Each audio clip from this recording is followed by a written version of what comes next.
Hi everybody, Chris from BattleGoat Studios. I have a few more small tips to share with you guys today.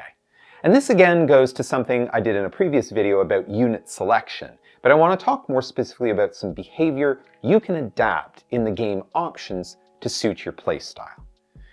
All the way back when we made our first Supreme Ruler game, when you would select units and click on the map, we had to make decisions about should the left click, should the right click be the one that issues the order. And our first game did the opposite of what it is today, where today you select the units, you right-click, and that issues the order. Because we had done it previously the opposite way, there is still actually a game option to change that. And that's pretty small, but there's some bigger things you have control of as well. As you get more units on the map, sometimes you're trying to select specific pieces of the troops you've deployed. And a lot of users have probably gotten familiar with the clicking on a stack of units and you'll get a list, so you can pick specific ones in there. But in the heat of battle, if there's a lot going on and you've got stacks set up just the way you want them, you may want to be able to move them a bit faster. To be able to do that, what you can do is while holding the Shift key on the keyboard, when you click a stack, it bypasses that list of choosing which units, it just selects them all.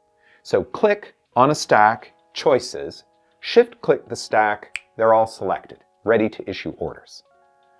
Now, clicking is one way that people select their stuff. We also know that sometimes it's the kitchen sink approach, that you're going to throw your whole military at something, where you do the elastic band, click, drag to make the box around a whole bunch of units. And as well as clicking on the stack to select one location, you might need to select a whole big portion of your army. Maybe they're all spread out. And you're going to do that click, drag to make a box and select a whole bunch of scattered units.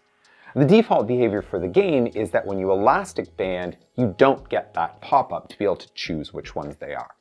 However, if you again hold the Shift key on the keyboard and elastic band, then you will get that list for choices. So the Shift key is really inversing that option of when you see the pop-up, when you don't see the pop-up.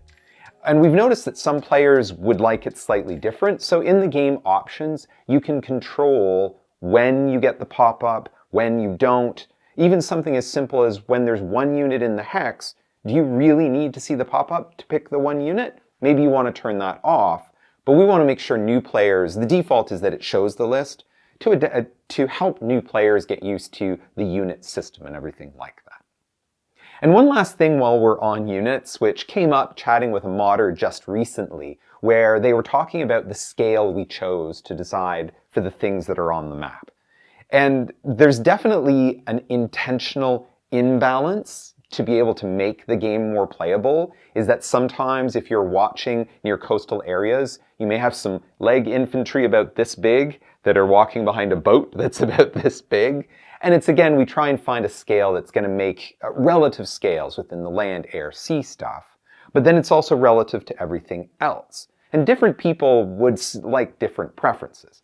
There's actually a hotkey for this, that if you press Shift-J, it will, every time you press it, it will cycle through a smaller size for the units until it loops back around to the biggest size.